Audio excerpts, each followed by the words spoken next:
2, 3. Okay. Good afternoon. Don Breach, your mayor. Today is Wednesday, July 15th, 2020. My guest today is George Brenton, campus coordinator and director of facilities, the Daughters of Charity Ministries.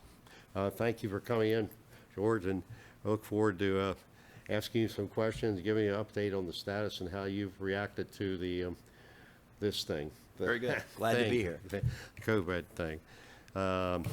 It's a wonderful resource we have here in town, and I want to make sure we're doing everything to support that. As an update, we are still working under Governor Hogan's April 24th three-stage recovery plan. Maryland Strong Roadmap to Recovery. Yesterday, July 14th, the governor issued an executive order 2006-1001. Basically, it was an emphasis on the conduct at restaurants and bars. There's a little uptick, and they think it may be associated with that activity. There is a scheduled mayor, burgesses, and county executive teleconference tomorrow, Thursday, July 16th at 10 a.m. As I mentioned, we're moving into stage 2, which began June 5th. Restaurants and bars and salons are open. Auto shops are open. Final stage would be permitting high-risk gatherings like attending concerts and going to, we're into going to church on a restricted basis. We can talk a little bit more about that. As of this morning, the confirmed COVID-19 information is state testing volume 834,408 people, 74,260 confirmed cases, 591,809 persons tested negative. That means they were good to go. We've had, unfortunately, 3,202 deaths, a +8 in the last 24-hour period. Frederick County activity, 2,619 cases, 113 deaths, 7 probable related deaths. The 2172 zip code has stayed relatively constant for 26 cases, and it's up 1 from last week, but it's been pretty consistent at 25. I think we're going in like 3 weeks, 25, 26. Again, Frederick County Health Department will not release any further details. For the state, ICU beds are down. Demand, acute beds, slight uptick in demand. Total beds from graph appears to be about even. With regard again to that executive order 2006-1010, bars and restaurants, seating service only, no standing or congregating. All staff must wear face masks covering when working and serving. Booths, every other booth must be closed. No more than 6 people at a table. We have COVID-19 testing at the Seton Center on East Lincoln Street every Tuesday, 12 noon to 2 p.m. There's no charge, no appointments needed. For further information, give them a call at 301-447-6102. 301-447-6102. Due to the lack of rain, myself, the mayor, and the Board of Commissioners at the July 13th regularly scheduled monthly meeting enacted Phase 1 of the Town Code 13.04.160, which is Phase 1 voluntary conservation restraint by all users of water for municipal system. Our pool is open. Our census track, we're running along at about 68%, and we're working on the numbers there. We're way ahead of where we were in 2010, where we were locked in around 50%. So it's going to be a good year for us. And remember, every person that registers $18,000 over a 10-year period that comes into flows in the community. Mr. Brenton, Scooby, awesome responsibilities you have. Awesome. I mean, it's the largest building in Frederick County. I'm not talking about warehouses, but is it like 450? Yeah, 450 square feet indoor. 450,000, yep. Yeah, 450,000. Sorry, 450,000 square feet. Yeah, and then a couple of auxiliary buildings as well. Wow. And tell me the activities that are, well, let's go over has there been a really upset in the business? We've like most of the country, spent part of March and into April closed down. For the most part, our business offices and our archives, as well as the Shrine of Elizabeth Ann Seton. As you know, the complex itself houses multiple entities. The Daughters of Charity Ministries has a group of retired sisters living there, some active sisters living there. We also have St. Joseph Place, which is a lay and sister skilled nursing care portion of the building. And then we have the National Shrine of Elizabeth Ann Seton in part of the building, and then the National Archives for the Daughters of Charity in part of the building. Wow. And through the time, because we are nursing a healthcare facility, we have been open technically in that part of the building, and our staff that does maintenance and grounds, et cetera, has been rotating in to take care of things. Because as you can imagine, a big building like that, it needs TLC all the time to make sure it keeps running to peak efficiencies. We've gradually reopened. We're following the state guidelines. We usually try to follow a couple weeks behind what the state comes out with, open a little bit slower. In an abundance of caution is the term we're using, because we do have over 150 people living in the building that are over the age of 65. So they're the high risk category people. So we want to make sure that we're doing all we can to assure their safety. And we're blessed at this point that none of our residents have tested positive through this whole crisis. And our hope is to keep it that way. Our gradual reopening, again, began with some of our administrative staff coming in. We still haven't fully opened that because we have some of them able to work at home. So we're staying with some people coming in some days and others coming in, working from home, that kind of thing, to keep the traffic in the building down. Again, less people, less interaction, less chance of a spread. The Shrine of Elizabeth Ann Seton began operation about a month ago with outdoor masses once the governor allowed mass gatherings within reason. They're following the guidelines.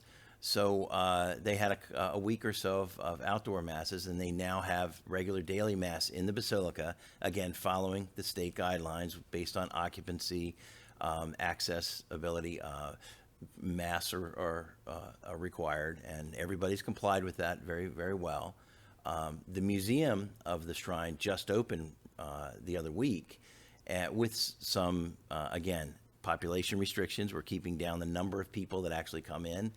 But it is a national, shrine, and it's one of the 10 Catholic, high-profile Catholic pilgrimage locations in the country. We receive somewhere close to 70,000 visitors a year. So we're trying to manage that during this crisis as well, but still be able to provide their ministry with the ability to serve the public.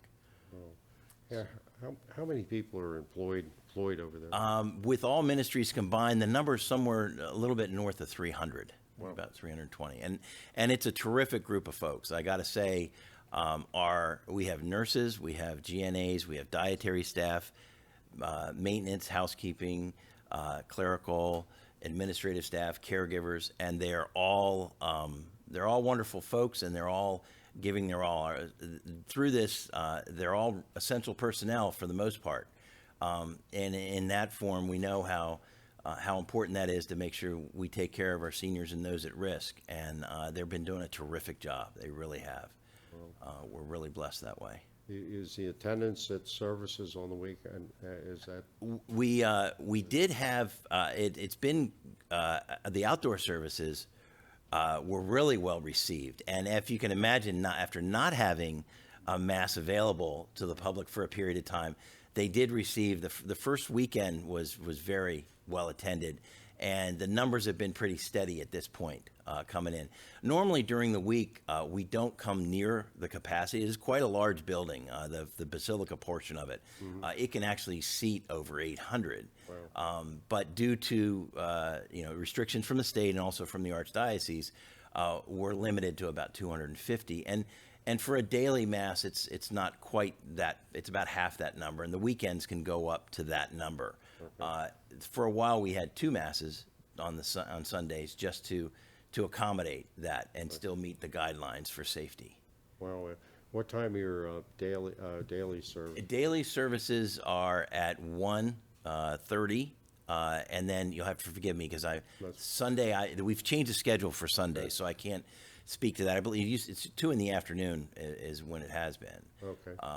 And then the museum portion of the shrine, that's open daily, 10 o'clock till 4 o'clock. And we have a museum part inside the building. We also have a portion of the property has the historic property is what we call it. It's where the original house that Elizabeth Seton started her ministry in, as well as the second house. The one's called the Stone House, the other's called the White House. And there's tours of those locations as well, outdoor tours that are done through the shrine staff. That's incredible. That speaks so highly of you with the not having any COVID. Well, it's a tribute to our people, and it's a tribute to the leadership in St. Joseph Place, the shrine, and archives. They've been on top of it from the beginning. We have a top-notch safety officer who has been on top of this right from the beginning. I can recall our first meeting that I called regarding this was on the first week of March. We discussed what we were going to do, and it was the 5 main campus leaders in a room, pretty large room too, because we had social distancing then. And at that meeting, I stated, well, this will be the last time we meet as a group for quite some time. And since then, the only time we've gotten together is either individually with masks on or in a Zoom situation and the like. So we started right out of the gate with great recommendations from our safety folks, from our folks at Ascension, who are the ones that run St. Joseph Place. And we've just been following the CDC and state and county guidelines all through it. And it's been working great. Wow. And again, I can't say enough about our people. They know they're caring for people that are at risk. And that really shows in what they're doing in their personal lives to maintain their own safety and that of their families, but then of our family there on the campus. It does really speak very highly. I mean, that's part of the population, the elderly, that have really been hit hard, and especially in like nursing homes. Right. And not to have any, that speaks so highly of you, of your organization, of everything you do over there.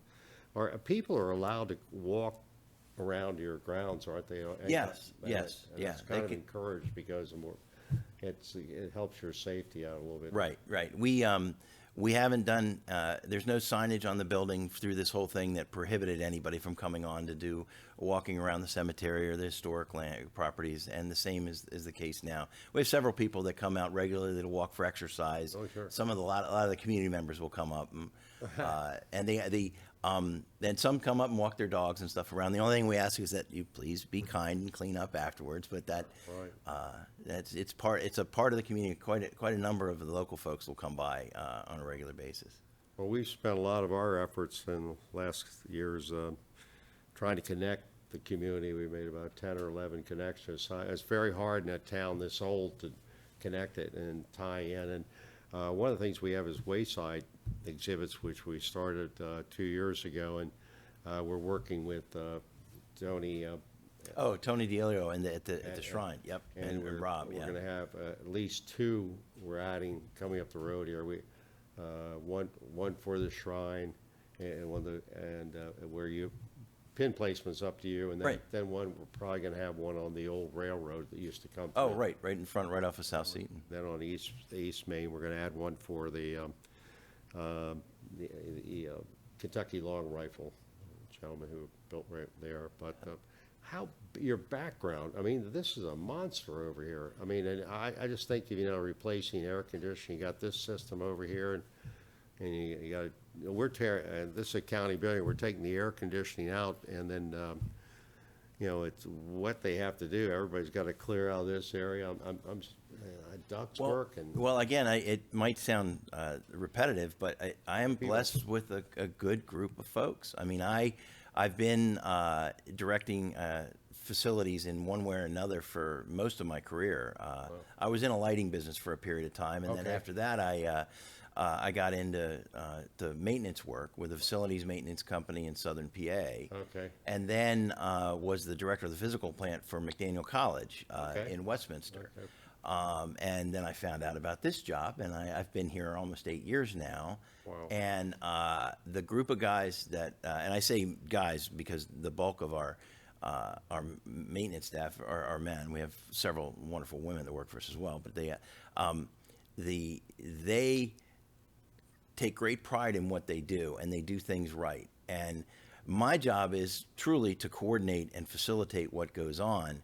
I say I don't do anything. They're the ones that do the work, and their guys are the ones that the people do the work. And the Daughters of Charity are very good stewards of resources, and so that's passed along to our population. So if you work with the Daughters of Charity, understand that if there's money that needs to be spent to give to the poor to help others, we want to spend less of it on things that are, I want to say, no-brainer things to take care of. We need to, if we do preventative maintenance, if we do things the right way, we won't waste funds that could otherwise be spent to the good of others.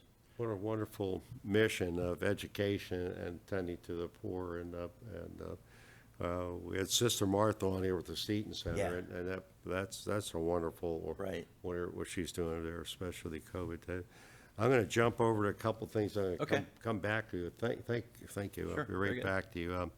I want to thank everybody for the support of our local restaurants and stores, auto shops. It means so much to shop and buy food here. We want these people here when it, maybe at times when it's more convenient for us, but if you can, reach out, get a gift certificate, or call in for carry out, or they're open, and they need your support, and they've served us very well for many years.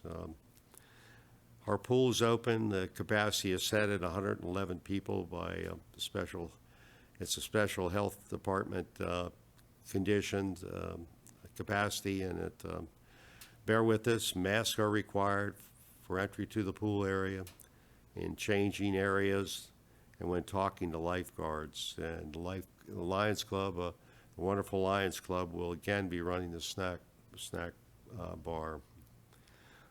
As I mentioned, our census, we talked about that a little bit. The update construction work for the new Dunkin' Donuts is now underway, expected to open September 1st. Farmers Market is open on Fridays 3 to 6:30 p.m. on the lot by the community center. Terrific produce there. And please stop by. And again, it's local people, and they need our support, and it's terrific, healthy food. And that's part of the one leg of this COVID thing is to get exercise, drink lots of water, and eat good food, stay healthy, and mask and everything like that, and social distancing. But our responsibility is to take care of our own health.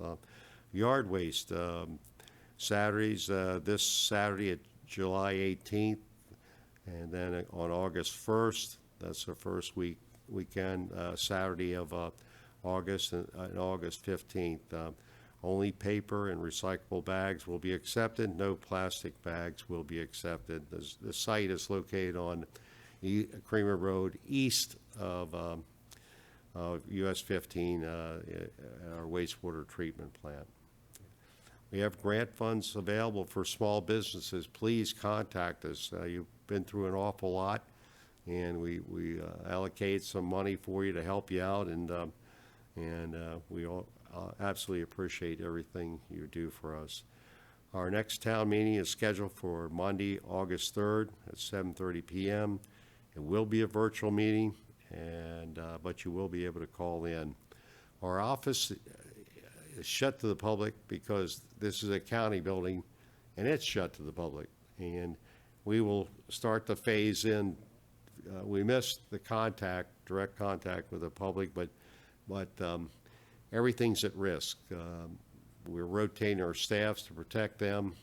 I know I can't run a wastewater treatment plant, and we want to keep those fellows safe. So we're understaffed all the time, and we're not open on Fridays, but our irregular hours are 9 to 3 during the day. Like you, George, the staff here is phenomenal, and they're put into a lot of times we have to govern, but most of the time, every activity we have here is to serve the public, and we got a great staff here. And we're always open if anything, anybody doesn't think so. Scams, watch the scams. Food bank, I drove by there. They've got plenty. The door was open when I drove by this morning. And our parks are open. Our equipment's open. Please bring sanitizers for if you're going to use one of the dog, not the dog park, but the all accessible playground for children. You might want to wipe things down just before they get on there, but mask if you're within 6 feet of other people. It's Saturday, July 25th, at 10 a.m. We will dedicate the bridge, Flat Run Bridge, a new bridge, to Terry Lee Myers. A firefighter lost his life in service in 1999, and it's a wonderful tribute, and we thank Vigilant Hose for everything that they do. I think got to thank everybody on the front lines, like everybody you've got there on the front lines, everybody at the stores, our people here. Don't take them for granted. This is really something we've never been through, and we have to track it through the fall, maybe next spring, without a vaccine. So everybody be careful. Mr. Brenton, any final thoughts on anything? Observations, and what the town can do for you? Well, we're open. Town's been a great partner with us through the years, and I just want to continue doing things together, working together on different items. I appreciate things like this, information for the public, like you've been doing. Right. That's terrific to keep people informed, and we'll all get through it together. We just got to keep following the same track. Well, I want to, on behalf of myself, town commissioners, and staff, and all our residents, I want to thank you for taking time to come here and share with me. And we'll have you back more. We're running this every week, and we really appreciate all you and everything you do for the community. Okay. Glad to be here. Thank you so much. Please hold everybody over there for us. You betcha. Very good, Don. That's a wrap. We'll see you next week when I'll have Sheriff Jenkins as our guest. Thank you for coming and listening.